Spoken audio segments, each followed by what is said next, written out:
Hello friends, welcome to my YouTube channel Apvarg teacher academy पे। मैं हूं आपके साथ अनीता। आज हम लोग पढ़ने वाले हैं विटामिन ए के विषय में डिटेल में।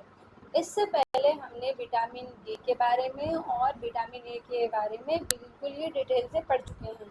यदि आपने अभी उन वीडियो को नहीं देखा है तो आप जल्दी से जाके प्ले लिस्ट में उन वीडियो को देख सकते हैं और अपनी तैयारी को क्या कर सकते हैं, बेहतर बना सकते हैं। तो चलिए आज हम पढ़ेंगे विटामिन ई के विषय में, वो भी बहुत ही डिटेल में। तो सबसे पहले जैसे कि हम लोग जानते हैं कि विटामिन ई है तो उसके कौन कौन से नाम हैं। सबसे पहले तो ये जान लीजिए विटामिन ई क्या है। एक फैट सेल्यूबल विटामिन है, वसा में घुलनशील विटामिन है। और विटामिन ई क्या है, एक कार्बनिक पदार्थ है। ठीक है, विटामिन ए क्या है, एक कार्बनिक पदार्थ है और ये एंटीऑक्सीडेंट विटामिन है। एंटीऑक्सीडेंट के विषय में मैंने आपको ऐसे भी पढ़ाया है। ये क्या करता है, जो हमारी बॉडी में फ्री रेडिकल्स रिड्यूस होते हैं, बनते हैं, उनको क्या करता है, ये खत्म कर देता है और हमें क्या बनाता है, हमें हमारे फेस पे एक अलग ही ग्लो ले आता है। मतलब हम उम्र से पहले, फ्री रेडिकल्स क्या होते हैं, जो बॉडी में चयापचय मतलब मेटाबॉलिज्म क्रिया के दौरान या पाचन क्रिया के दौरान या कोई भी क्रिया, चाहे हम सोए रहे, उठे रहे, बैठे रहे, जागे रहे, खाते रहे, पीते रहे, हमारे बॉडी में प्रॉपर क्या होती है, फंक्शनिंग चलती रहती है, जिसके दौरान कुछ वेस्ट मटेरियल्स प्रोडक्ट जो शरीर से मतलब प्रोड्यूस होता है, तो वो अंदर ही शरीर के अंदर ही होता है। तो अगर वो शरीर से बाहर नहीं निकलेगा तो क्या होगा, हम जितनी हमारी उम्र है उससे ज़्यादा हम दिखने लगेंगे, अर्थात हम बूढ़े दिखने लगेंगे। उसको बोलते हैं फ्री रेडिकल्स। तो फ्री रेडिकल्स को कौन खत्म करता है, एंटीऑक्सीडेंट विटामिन खत्म करते हैं। एंटीऑक्सीडेंट विटामिन कितने प्रकार की है, तो है, ए है, सी है, ई है। सारी विटामिन में से 3 विटामिन ऐसी है जो फ्री रेडिकल्स को खत्म करती है, एंटीऑक्सीडेंट विटामिन। ये सुंदरता की विटामिन है और इसको फर्टिलिटी की विटामिन कहते हैं, प्रजनन की भी विटामिन कहते हैं। और इसका रासायनिक नाम क्या है, तो टोकोफेरॉल है। ठीक है फ्रेंड्स, अब देखिए जो टोकोफेरॉल है ना, ये ग्रीक भाषा के 3 शब्दों से मिलकर बना है। कौन कौन से हैं, देखिए टोकोफेरॉल की मीनिंग क्या पहले है। देखिए टोको, एक तो पहला वर्ड है टोको। टोको का मतलब होता है शिशु को जन्म देना। ठीक है, और दूसरा होता है फेरोल, टू बीन्स, संपन्न करना। ऑल का मतलब है एल्कोहल, अर्थात जो शिशु जन्म को संपन्न करे वो विटामिन कौन सी है, विटामिन ई है। तो इस तरीके से टोकोफेरॉल 3 शब्दों से मिलकर बना है। कौन कौन से, टोको जिसका अर्थ होता है शिशु जन्म, फेरोल जिसका मतलब होता है संपन्न करना, ऑल का मतलब है एल्कोहल। इस तरीके से जो विटामिन शिशु जन्म को संपन्न करे वो है विटामिन ई। अब जानते हैं इसकी खोज कैसे हुई और कब की गई। 1922 ईस्वी में इवांस और बिशॉप, 2 वैज्ञानिक थे, इन्होंने इसको खोजा। और खोजा कैसे, तो इन्होंने चूहों पर प्रयोग किया। देखिए इन्होंने अपने प्रयोग में अनुसंधानों से यह सिद्ध कर दिया कि चूहों में एक सामान्य प्रजनन क्रिया को संपन्न करने के लिए एक तत्व की आवश्यकता होती है और वो तत्व कौन सा है, विटामिन ई। ठीक है, विटामिन ई जो है प्रजनन के लिए बहुत ही आवश्यक विटामिन है। तो इस प्रकार जो इन्होंने विटामिन ए की चूहों पे प्रयोग करके खोज किया। अब इस विटामिन की कुछ विशेषताएं हैं, कैरेक्टरिस्टिक्स भी हैं। तो चलिए देखिए ये दिखने में कैसा है, स्वाद में कैसा है, तो इस तरीके से हम इसके बारे में जान लेते हैं। ये येलोइश मतलब एक पीले और तेल जैसा पदार्थ है। ये विटामिन तेली है, ऑयली है। वसा तथा वसा घोलकों में क्या है, घुलनशील है। फैट सेल्यूबल में, ये पहले ही मैंने बोला फैट सेल्यूबल विटामिन है। इस पर ताप और अम्ल के प्रति ये क्या है, स्थिर है। कोई प्रभाव इस पर ताप और अम्ल का नहीं पड़ता है, एसिड का कोई प्रभाव नहीं पड़ता है। पर अगर बेस है, क्षारीय है, तो धीरे धीरे ये विटामिन क्या हो सकता है, नष्ट हो सकता है। ठीक है, अब देखिए सूर्य की पराबैंगनी किरणों में क्या हो सकती है, ये विटामिन जो है विघटित हो जाती है। अल्ट्रावायलेट जो रेज होती है इसमें क्या होती है, डिकम्पोजिशन होने लगता है, ये नष्ट होने लगती है अगर हम धूप में ज़्यादा देर तक छोड़ देंगे तो। अब ये विटामिन अवशोषित कहाँ होती है, ऑब्जर्प्शन इसका कहाँ होता है, तो विटामिन ए का जो ई का ऑब्जर्प्शन है कहाँ होता है, ये छोटी आंत में जो है ऑब्जर्व होती है और इसके लिए बहुत ज़रूरी है कि क्या हो, बाइल जूस हो, मतलब कि पित्तरस हो और फैट हो, तब जाके ये क्या हो जाएगी, ऑब्जर्व हो जाएगी बॉडी में और शोषित हो जाएगी। अब देखिए स्टोरेज क्या है, कहाँ स्टोर होती है। विटामिन हमारे शरीर में चली गई, हमने खा लिया, लेकिन ऐसा कभी कभी क्या होता है कि कुछ विटामिन जो यूरिन के माध्यम से और कुछ टूल्स के माध्यम से शरीर के बाहर निकल जाते हैं। लेकिन विटामिन ई के साथ क्या है, ये स्टोर कहाँ होता है, तो ये संग्रह किया जा सकता है, लेकिन कहाँ होता है, यकृत में, हमारे लीवर में, मांसपेशियों में, मांसपेशियों में, डिपोज में, ऊतक तथा शरीर के अन्य अंगों में भी ये क्या होता है, अवयवों में भी ये स्टोर होता है। लेकिन सबसे ज़्यादा कहाँ होता है, हमारे लीवर में होता है, यकृत में सर्वाधिक जो है संग्रहण क्षमता है, मतलब सबसे ज़्यादा स्टोर वहीं होता है। अब देखिए इसका विसर्जन कैसे होता है, जब ये शरीर से बाहर कैसे निकलता है, एक्सक्रिएशन कैसे होता है। तो शरीर देखिए, भोजन द्वारा ग्रहण किया गया विटामिन ई का आधे से अधिक भाग क्या होता है, मल के द्वारा जो है बाहर निकल जाता है, विसर्जित हो जाता है। ओके, अब विटामिन के रूप कितने हैं, तो विटामिन जो ई है इसके दो प्रकार हैं, दो रूप हैं, एक तो टोकोफेरॉल, दूसरा टोक्ट्रिनॉल या टोकीट्रिनॉल। टोकीट्रिनॉल है और एक है टोकोफेरॉल। लेकिन दोनों में से सबसे सक्रिय विटामिन कौन सा है, टोकोफेरॉल है, बहुत ही क्रियाशील है। इस टोकोफेरॉल के भी तीन भाग हैं, चलिए उसके बारे में देखते हैं। जो टोकोफेरॉल है उसके तीन भाग हैं, एक तो है अल्फा टोकोफेरॉल, तीन प्रकार है, बीटा टोकोफेरॉल और गामा टोकोफेरॉल। जो गामा टोकोफेरॉल है बिल्कुल ही निष्क्रिय है, लेकिन जो अल्फा टोकोफेरॉल है क्या है, इसमें प्रजनन क्षमता सबसे अधिक होती है, क्योंकि ये बहुत ही सक्रिय विटामिन है। ओके, अब देखिए हम इसके आगे पढ़ते हैं। आइए हम जानते हैं विटामिन ई के कार्य क्या क्या हैं, इसके functions of the vitamin E कौन कौन से हैं। तो सबसे पहला जो कार्य है विटामिन ई का, ये विटामिन ए तथा कैरोटीन को ऑक्सीकृत होने से बचाता है, मतलब इसको जो है ऑक्सीकृत नहीं होने देता है, शरीर में बनाए रखने में हेल्प करता है। अब विटामिन ई जो है ये ऑक्सी प्रतिरोधक विटामिन है, ये शरीर से बाहर निकलने नहीं देगा विटामिन ई को। देखिए एंटी ऑक्सीडेंट प्रॉपर्टी तो है, मैंने पहले ही बता दिया। अपनी इसी विशेषता के कारण विटामिन ई को आंतों में कैरेटीन एवं विटामिन ई के ऑक्सीकृत को रोकता है, शरीर में ऑक्सीकृत नहीं होने देता है विटामिन ए अथवा विटामिन के को। त्वचा की सुंदरता के लिए आवश्यक है, मैंने पहले ही बताया कि ये क्या करता है, ये एक ब्यूटी विटामिन है, तो हमारी स्किन को क्या करता है, सुंदर बनाता है। और प्रजनन क्रिया के लिए बहुत ज़रूरी है, विटामिन आरबीसी के निर्माण के लिए, हमारी जो रेड ब्लड सेल हैं उनके निर्माण में ये मदद करता है, आंशिक कारक प्रक्रिया को रोकता है। अब देखिए सबसे पहला जो काम है प्रजनन का, मैंने बताया था आपको, तो महिलाओं में बार बार गर्भपात होना तथा गर्भधारण की क्षमता को कम होना, पुरुषों में जनन कोशिकाएं नष्ट हो जाती हैं, अगर विटामिन ई की कमी हो गई तो ये सब क्रियाएं होने लगेंगी। फ्री रेडिकल्स को भी क्या करता है, ये कम करता है, और विटामिन ई फ्री रेडिकल्स को खत्म करके शरीर को क्या करता है, सुंदर बनाता है। यकृत से निकलने वाला विषैला पदार्थ कार्बन टेट्राक्लोराइड को क्या करता है, टेट्राक्लोराइड होगा ये, टेट्राक्लोराइड को खत्म कर देता है। ठीक है, अब देखिए लाल रक्त कणिकाओं के निर्माण में कैसे काम करता है, तो जो रेड हमारी ब्लड सेल है उसके निर्माण में भी पूर्ण रूप से भागीदारी ये निभाता है। तो विटामिन ई के अभाव में आरबीसी का निर्माण ठीक प्रकार से नहीं हो पाता है, अगर आरबीसी विटामिन ई की कमी हो गई तो ये बृहद आकार ग्रहण कर लेती है, मतलब आरबीसी क्या होती है, उसका जो साइज होता है वो लार्ज हो जाता है, जिसको माइक्रोसाइटिक्स कहते हैं।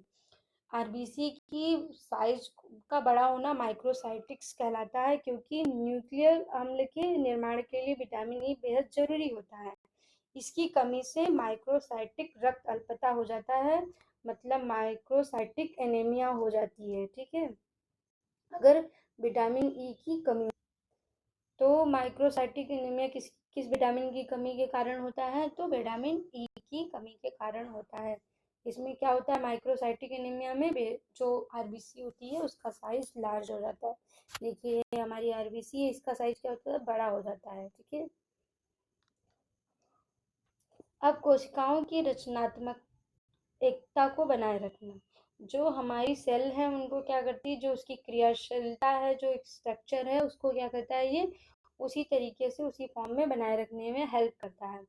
तो विटामिन ई जो है कोशिकाओं के आवरण की रचनात्मक एकता को बनाए रखने में अमूल्य योगदान देता है। ये हमारी रचनात्मक कोशिकाओं को बनाए रखने में हेल्प करता है। न्यूक्लियक न्यूक्लियक जो अम्ल होता है, प्रोटीन चयापचय मेटाबॉलिज्म में क्या करता है, ये हेल्प करता है। विटामिन ई का न्यूक्लिक अम्ल तथा प्रोटीन के चयापचय में महत्वपूर्ण स्थान है। यह हीम प्रोटीन के संश्लेषण में मदद करता है। हीम प्रोटीन आप जान ही रहे हीमोग्लोबिन में होता है, अगर ये नहीं रहेगा तो क्या होगा बेटा, आरबीसी तो कम हो जाएगी शरीर में। अब देखिए विटामिन यह क्या करता है, हमारे शरीर में कोलेस्ट्रॉल तथा विटामिन डी की उपयोगिता को प्रभावित करता है। मतलब देखिए कोलेस्ट्रॉल क्या है, ऑटोमेटिक एक फैट है, विटामिन डी की उपयोगिता को प्रभावित करता है, ये उसको घुलने में हेल्प करता है। अगर नहीं रहेगा तो शरीर में मसल्स भी नहीं होंगी। ठीक है, अब हमारी मांसपेशियों को सामान्य क्रिया में सामान्य जो हमारी मांसपेशियों की सामान्य क्रिया है उसको बनाए रखने में विटामिन ई महत्वपूर्ण भूमिका निभाता है। माइटोकॉन्ड्रिया के भीतरी भाग में विटामिन ई काफ़ी मात्रा में होता है। इसके अभाव में हृदय के ऊतकों तथा पेशिकाओं में क्या हो जाएगा, विकार उत्पन्न हो जाएगा। विटामिन ई यकृत को विभिन्न विषैले पदार्थों से क्या करता है, ये मदद करता है। टेट्राक्लोराइड एक विषैला पदार्थ है जो कहाँ बनता है, हमारी लीवर में बनता है, और इससे क्या करता है, ये विटामिन ए सुरक्षा प्रदान करता है। ठीक है, यकृत को स्वस्थ बनाए रखने में, उसको सुचारू रूप से कार्य करने में क्या करता है, हेल्प करता है विटामिन ई। अब विटामिन ई की अगर कमी हो गई तो क्या क्या प्रॉब्लम हो जाएगी, मैंने पहले बोला सबसे पहले क्या होगी, रिप्रोडक्टिव जो फेलर, प्रजनन क्षमता क्या हो जाएगी, उसमें कमी आ जाएगी। सबसे पहला काम तो यही होगा। विटामिन ई के अभाव में प्रजनन अंग सुचारू रूप से कार्य नहीं कर पाते। यौन हार्मोन, सेक्स हार्मोन्स के स्रावण में असंतुलन तथा गड़बड़ियाँ उत्पन्न हो जाती हैं। ठीक है, जो जिम्मेदार होती है प्रजनन के लिए। गर्भाशय यूट्रस की कोशिकाएं धीरे धीरे नष्ट होने लगती है। परिणाम स्वरूप क्या होता है, गर्भ में भ्रूण की मृत्यु हो जाती है या तो गर्भपात होने लगता है। पुरुषों में शुक्राणु उत्पन्न करने वाली जो कोशिका होती है, जो स्पर्म का जो है प्रोडक्शन करती है, वही सेल क्या हो जाती है, डिस्ट्रॉय हो जाती है अगर विटामिन ई की कमी हो गई तो। स्वस्थ शुक्राणु का निर्माण भी नहीं हो पाता है क्योंकि विटामिन ई की कमी है, तो इतने जो है स्ट्रॉन्ग स्पर्म भी नहीं होंगे। यकृत का नेक्रोसिस, नेक्रोसिस क्या होता है, यकृत में नेक्रोसिस हो जाता है। नेक्रोसिस में क्या होता है, चलिए मैं आपको बताती हूँ। नेक्रोसिस में क्या होता है कि जब जो लीवर है हमारा, वो एक जो वैज्ञानिक थे बिशॉप और जो नुआंस थे, उन्होंने एक प्रैक्टिकल किया। तो विटामिन ई का जो है नेक्रोसिस होना, जब चूहों पर विटामिन ई रहित आहार दिया गया उनको लंबे समय तक, तो उनके यकृत में रोग हो गया, नेक्रोसिस। इस कारण यकृत धीरे धीरे गलकर नष्ट हो जाना। नेक्रोसिस हो जाना मतलब धीरे धीरे यकृत का नष्ट हो जाना। लेकिन ये कैसे पता चला, जब हम प्रयोग किए चूहों पे। तीसरी चीज क्या समस्या आ जाएगी, जो हमारी इरिथ्रोसाइट हीमोलाइसिस हो जाएगा हमको। इरिथ्रोसाइट हीमोलाइसिस क्या होता है, तो विटामिन ई के अभाव में लाल रक्त जो कणिकाएं होती हैं, रेड ब्लड कॉर्पलेस होती हैं, का नाश होने लगता है और आरबीसी का निर्माण ठीक प्रकार से नहीं हो पाता, जिसके कारण रक्त अल्पता हो जाती है, मतलब खून की कमी हो जाएगी। इरिथ्रोसाइट हीमोलाइसिस का मतलब होता है खून की कमी होना, आरबीसी का निर्माण नहीं होना। ठीक है, आप देखिए आगे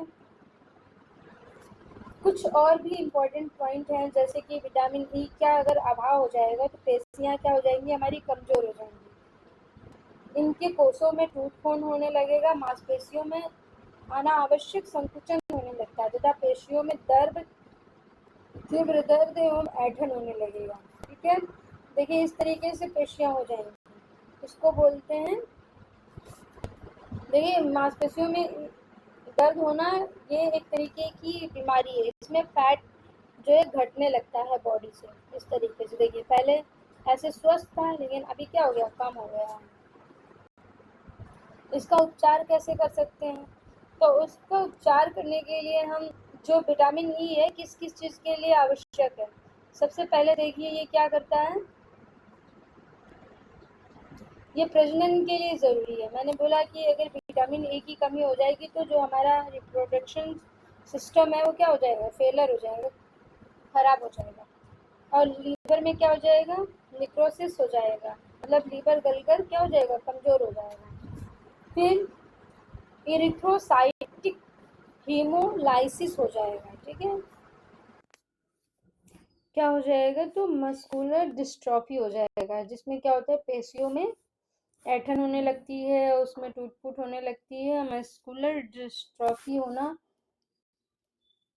मस्कुलर डिस्ट्रॉफी ट्रॉफी होना, ठीक है, मस्कुलर डिस्ट्रॉफी हो जाती है। इसी में क्या होता है कि जो मसल्स होती है वो बिल्कुल ही जो कार्बोज होता है और जो हमारी फैट होती है बिल्कुल कम हो जाती है, एक मस्कुलर डिस्ट्रॉफी है। देखिए इसको बोलते हैं मस्कुलर डिस्ट्रॉफी हो जाना, मतलब मांसपेशियों से क्या हो जाना, बिल्कुल ही फैट और कार्बोज कम हो जाना। देखिए ये एकदम स्वस्थ था, लेकिन अभी क्या हो गया, ये गल जाता है शरीर, देखिए इस तरह से ऐंठन आ जाती है। ठीक है, मास्कुलर में डिस्ट्रॉफी में। अब देखिए विटामिन ए उपचार किस किस चीज़ का करता है, हमने बताया जो जो कमी है जिसके जिसके कारण हमको प्रॉब्लम होती है वही इसी का उपचार कर देगा। जैसे बार बार गर्भपात होना, उसमें हेल्प करता है, अगर हम विटामिन ई लेते हैं तो इससे हमें राहत मिल जाएगी। ठीक है, और क्या है कि बाँझपन, जो हम बाँझपन है उसको भी कम करता है, स्टेरिलिटी को कम करता है, मधुमेह रोग में भी क्या करता है, हेल्प करता है, अगर किसी को डायबिटीज़ हो गया तो उसमें भी हेल्प करेगा, हृदय रोग, हार्ट डिजीज जितने तरह की होती है उसको उसमें इलाज करता है, त्वचा संबंधित अगर बीमार हो गई, स्किन जो है उसको उसको जो है सही कर देता है, चमकदार बना देता है। शिशुओं में रक्त अल्पता जो एनीमिया की कमी हो जाती है उसमें भी उपचार होता है, अगर विटामिन ई ले रहे हैं प्रॉपर तो। और जो मस्कुलर डिस्ट्रॉफी है उसमें उसको भी क्या करता है, ये कम करता है। अब इस ये मिलता कहाँ से, हम खाएंगे तो कौन कौन से आहार में मिलता है, तो सबसे ज़्यादा विटामिन ई सभी भोज्य पदार्थों में प्रचुर मात्रा में उपलब्ध होता है, लेकिन जो गेहूं और मक्का के भूर्ण के तेल में ये सर्वाधिक मात्रा में उपलब्ध हो रहता है। अब देखिए किसमें सबसे ज़्यादा होता है, मक्का और गेहूं के भूर्ण से जो तेल बना होता है उसमें। वनस्पति तेलों तथा वसा में विटामिन ई की प्रचुर मात्रा मिलता है। फल एवं सब्जियां विटामिन ई की प्राप्ति की निष्कृष्ट स्रोत हैं। ठीक है, इस तरीके से ये फल और सब्जियों से उतना नहीं मिलता है जितना कि मक्का और गेहूं से मिलता है। वैसे तो सभी में मिलता है, देख लीजिए ये बादाम से मिल जाएगा अच्छा खासा, और ये आपका जो है पपीता खा रहे हैं, शहद से, गोभी से, अंडे से, अखरोट से, ये सब सारी चीज़ों में क्या होगा, विटामिन ई प्रचुर मात्रा में रहता है। इस तरीके से हम लोगों ने विटामिन ई के बारे में डिस्कस कर लिया, विटामिन को किन किन नामों से जाना जाता है और विटामिन किस तरीके से हमारे लिए हेल्पफुल है। एक बार फिर से रिवाइज कर लेते हैं। देखिए विटामिन ई क्या है, इसको किन किन नामों से जाना जाता है, तो एक कार्बनिक पदार्थ है, एंटीऑक्सीडेंट विटामिन है, सुंदरता के विटामिन के नाम से जाना जाता है, और ये फर्टिलिटी की विटामिन है, प्रजनन के लिए बहुत ज़रूरी है, इसका रासायनिक नाम क्या है, टोकोफेरॉल है। और इसके अलावा अगर इसकी टोकोफेरॉल क्या है, ये ग्रीक भाषा के शब्द से बना है, तीन शब्द हैं, कौन कौन से, टोकोफेरॉल और ऑल। टोको का अर्थ होता है शिशु को जन्म देना, फेरॉल का अर्थ होता है संपन्न करना, और एल्कोहल का मतलब होता है एल्कोहल। इस तरीके से ये हो गया हमारा। फिर इसके बाद क्या है, खोज कैसे हुई, खोज किसने की थी, तो इवांस और बिशॉप ने इसकी खोज की थी 1922 में, चूहों पर प्रयोग करके खोजा था इसको। और इसकी विशेषताएं क्या हैं, तो ये पीले रंग का जो है विटामिन है और ये वसा में घुलनशील है। इस पे अम्ल का और ताप का तो कोई प्रभाव नहीं पड़ता, पर ये क्षार में धीरे धीरे खत्म हो जाता है। और अगर इसको अल्ट्रावायलेट किरणों में ले जाएंगे तो भी ये डिस्ट्रॉय हो जाएगा, डिकम्पोजिशन होने लगता है इसका। और विटामिन ई का अवशोषण कहाँ होता है, तो छोटी आंत में होता है, छोटी आंत में इसका अवशोषण होता है। लेकिन क्या जरूरी है, पित्तरस और वसा का होना जरूरी है। और स्टोरेज कहाँ पे होता है, तो सबसे ज्यादा हमारे लीवर में, यकृत में होता है और मांसपेशियों तथा ऊतकों में होता है। ये शरीर से बाहर कैसे जाता है, इसका विसर्जन कैसे होता है, एक्सक्रीशन इसका मल के द्वारा होता है। ठीक है। और इसके दो रूप है, एक तो टोको, दूसरा है फेरोल। टोको एक है टोकोफेरोल, दूसरा है टोकीट्रिनॉल। टोकी जो ट्रिनॉल है ये क्या है, कम सक्रिय है, लेकिन टोकोफेरोल अधिक सक्रिय है। टोकोफेरोल के भी पार्ट हैं, उसके भी कई भाग हैं, 3 भाग हैं, अल्फा टोकोफेरोल, बीटा टोकोफेरोल और गामा टोकोफेरोल। जो प्रजनन के लिए जिम्मेदार है वो कौन सा विटामिन है, वो है अल्फा टोकोफेरोल। अब विटामिन ई के कार्य क्या हैं, तो सबसे पहले ये जो हमारा विटामिन ई जो है ए और फैट को क्या करता है, ये विटामिन डी को ऑक्सीकृत होने से बचाता है, उसको ऑक्सीकरण नहीं होने देता है, एंटीऑक्सीडेंट विटामिन है। और ये क्या करता है, ये प्रजनन के लिए अच्छा है, आरबीसी की निर्माण में हेल्प करता है, ऑक्सीकृत को रोकता है, महिलाओं में बार बार अगर गर्भपात हो रहा है तो उसे रोकता है। इस तरीके से ये विटामिन ई हेल्प करता है। अब लाल रक्त कणिकाओं के निर्माण में भी क्या करता है, विटामिन ई मदद करता है। लाल रक्त कणिकाओं के निर्माण में किस तरह से हेल्प करता है, तो ये जो है, अगर लाल रक्त कणिकाओं का निर्माण नहीं होता है, अगर इसकी कमी हो जाती है तो क्या हो जाता है कि माइक्रोसाइटिक एनीमिया हो जाती है, जिसमें आरबीसी क्या हो जाती है, बड़ी हो जाती है, लार्ज साइज की हो जाती है। फिर इस जो हमारी कोशिकाएं हैं उसके स्ट्रक्चर को बनाए रखने में हेल्प करता है। और जो न्यूक्लिक मेटाबॉलिज्म प्रोसेस है उसमें भी क्या करता है, ये हेल्प करता है प्रोटीन के चयापचय में, ठीक है, संश्लेषण में। और ये कोलेस्ट्रॉल और विटामिन डी की उपयुक्तता को प्रभावित करता है, उसको बनाए रखने में हेल्प करता है। शरीर की सामान्य क्रिया में भी विटामिन ई क्या करता है, हेल्प करता है। और विटामिन ई क्या करता है, जो हमारे लिवर में टेट्राक्लोराइड, एक कार्बन टेट्राक्लोराइड जो विषैला पदार्थ है उसको नष्ट करके हमारे लिवर को स्वस्थ बनाने में हेल्प करता है। अगर विटामिन ई की कमी हो जाएगी तो 3 प्रॉब्लम होगी। सबसे पहला होगा प्रजनन में कमी, आरबीसी का निर्माण नहीं हो पाएगा, और जो लिवर में है नेक्रोसाइसिस हो जाएगा, लिवर गल के क्या हो जाएगा, नष्ट हो जाएगा। तो 3 चीज़ें याद रहेंगी, सबसे पहले माइक्रोसाइटिक एनीमिया हो जाएगी क्योंकि आरबीसी की कमी हो जाएगी, आरबीसी जो है लार्ज साइज की हो जाएगी। फिर नेक्रोसाइसिस कहाँ होगा, लीवर में होगा। फिर इसके अलावा जो है रिप्रोडक्शन में कमी आ जाएगी और इरिथ्रोसाइटिक हीमोलाइसिस हो जाएगा। और हमें क्या हो जाएगा, मस्कुलर डिस्ट्रॉफी हो जाएगा, ठीक है। इस तरीके इसके में क्या होता है, मस्कुलर डिस्ट्रॉफी में जो हमारा फैट है, हमारे जो कार्बोज है, वो बॉडी से क्या हो जाए, बिल्कुल भी खत्म हो जाता है। हमारा शरीर क्या हो जाता है, अचानक जो है मस्कुलर जो होता है, मांसपेशियों में ऐंठन और दर्द होने लगता है। उपचार किसमें किसमें करता है, तो हम जैसे बार बार गर्भपात को रोकेगा, स्टेरिलिटी को रोकेगा, बांझपन को रोकेगा, डायबिटीज में हेल्प करता है, हृदय रोग में हेल्प करता है, त्वचा स्किन अच्छी रखती है, रक्त अल्पता अगर इन्फेंट में हो गई तो उसको भी कम करेगा, और मस्कुलर डिस्ट्रॉफी को भी उसको भी कम करता है। रिसोर्स क्या है, तो गेहूं और मक्के के भून में सबसे अधिक मिलता है जो विटामिन ई है। इसके अलावा बाकी जितने भी खाद्य पदार्थ होते हैं उनमें भी उपलब्ध होता है। इस तरीके से विटामिन ई के बारे में हमने डिटेल में चर्चा कर ली। अगर आपको मेरा ये वीडियो पसंद आ रहा है तो हमारे चैनल को लाइक करिए, सब्सक्राइब कीजिए और अपने दोस्तों के साथ इसे शेयर करिए और अपनी तैयारी को हमारे साथ जुड़ के बेहतर बनाइए। आज के लिए बस इतना ही, आपको मिलते हैं नेक्स्ट वीडियो में, तब तक के लिए नमस्कार।